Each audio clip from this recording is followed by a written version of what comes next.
Lincoln had tried to keep the issue of slavery out of the war.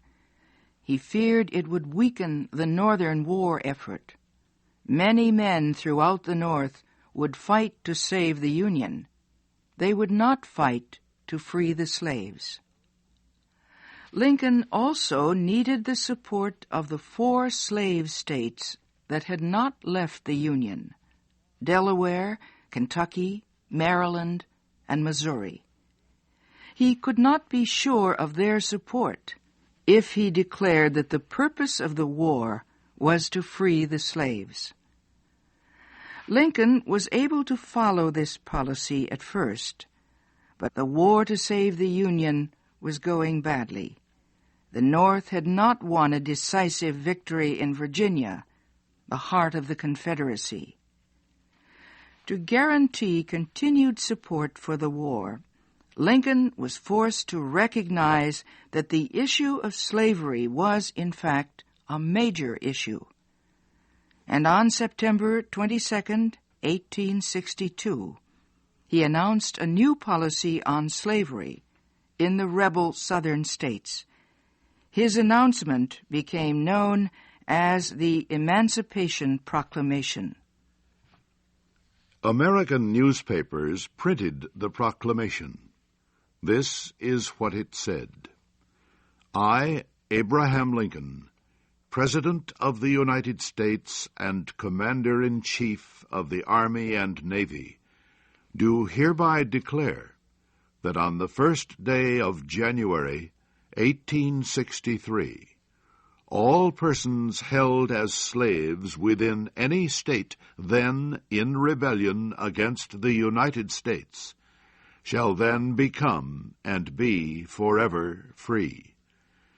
The government of the United States, including the military and naval forces, will recognize and protect the freedom of such persons, and will interfere in no way with any efforts they may make for their actual freedom. For political reasons, the proclamation did not free slaves in the states that supported the Union, nor did it free slaves in the areas around Norfolk, Virginia, and New Orleans, Louisiana. Most anti-slavery leaders praised the Emancipation Proclamation. They had waited a long time for such a document. But some did not like it. They said it did not go far enough. It did not free all of the slaves in the United States, only those held by the rebels. Lincoln answered that the Emancipation Proclamation was a military measure. He said he made it under his wartime powers as Commander-in-Chief. As such, it was legal only in enemy territory. Lincoln agreed that all slaves should be freed. It was his personal opinion, but he did not believe that the Constitution gave him the power to free all the slaves. He hoped that could be done slowly during peacetime. Lincoln's new policy on slavery was welcomed warmly by the people of Europe. It won special praise in Britain. The British people were deeply concerned about the Civil War in America. The United States Navy had blocked Southern exports of cotton. The British textile industry, which depended on this cotton, was almost dead. Factories were closed. Hundreds of thousands of people were out of work. The British government watched and worried as the war continued month after month. Finally, late in the summer of 1862, British leaders said the time had come for them to intervene. They would try to help settle the American dispute. Britain would propose a peace agreement based on Northern recognition of Southern rights. If the North rejected the agreement, Britain would recognize the Confederacy. Then came the news that President Lincoln was freeing the slaves of the South. Suddenly, the Civil War was a different war. No longer was it a struggle over Southern rights. Now it was a struggle for human freedom. The British people strongly opposed slavery. When they heard that the slaves would be freed, they gave their support immediately to President Lincoln and the North. Britain's peace proposals were never offered. The Emancipation Proclamation had cost the South the recognition of Britain and France. The South was furious over the proclamation. Southern newspapers attacked Lincoln. They accused him of trying to create a slave rebellion in states he could not occupy with troops. They also said the proclamation was an invitation for Negroes to murder whites. The Confederate Congress debated several resolutions to fight Lincoln's proclamation. One resolution would make slaves of all Negro soldiers captured from the Union Army. Another called for the execution of white officers who led black troops. Some Southern lawmakers even proposed the death sentence for anyone who spoke against slavery. In the North, most people cheered the new policy on slaves. Some, however, opposed it.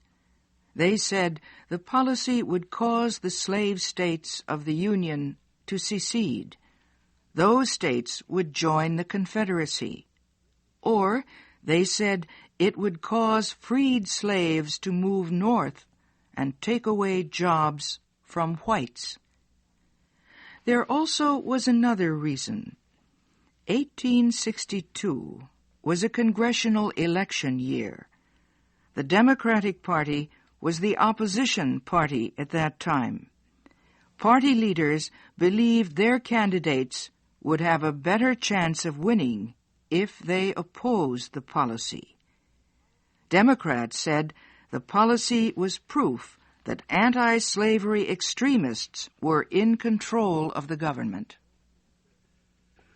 As we said, Abraham Lincoln announced the Emancipation Proclamation on September 22, 1862. But Lincoln said he would not sign the proclamation until the first day of 1863. That gave the Southern states 100 days to end their rebellion or face the destruction of slavery. Some people thought Lincoln would withdraw the proclamation at the last minute. They did not believe he would sign a measure that was so extreme. They said the new policy would only make the South fight harder, and as a result, the Civil War would last longer. Others charged that the proclamation was illegal. They said the Constitution did not give the President the power to violate the property rights of citizens. Lincoln answered the charges. He said, "I think the Constitution gives the Commander-in-Chief special powers under the laws of war. The most that can be said, if so much, is that slaves are property. Is there any question that, by the laws of war, property, both of enemies and friends, may be taken when needed?" Just before the first of the year, a congressman asked the President if he still planned to sign the Emancipation Proclamation. "My mind is made up," Lincoln answered. "It must be done. I am driven to it. There is no other way out of our troubles. But although my duty is clear, it is in some way painful. I hope that the people will understand that I act not in anger, but in expectation of a greater good." The morning of New Year's Day was a busy time for Lincoln.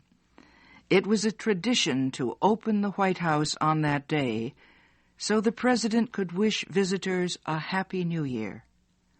After the last visitor had gone, Lincoln went to his office. He started to sign the Emancipation Proclamation. Then he stopped.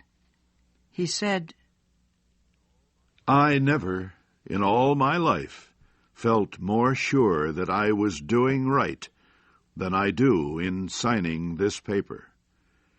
But I have been shaking hands all day until my arm is tired. When people examine this document, they will say, 'He was not sure about that.' But anyway, it is going to be done."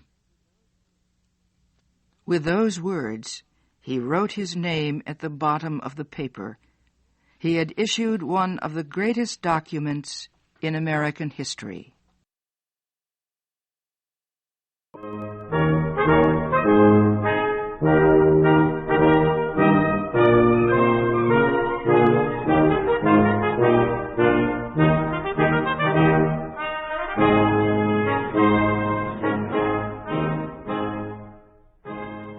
Thank you for watching.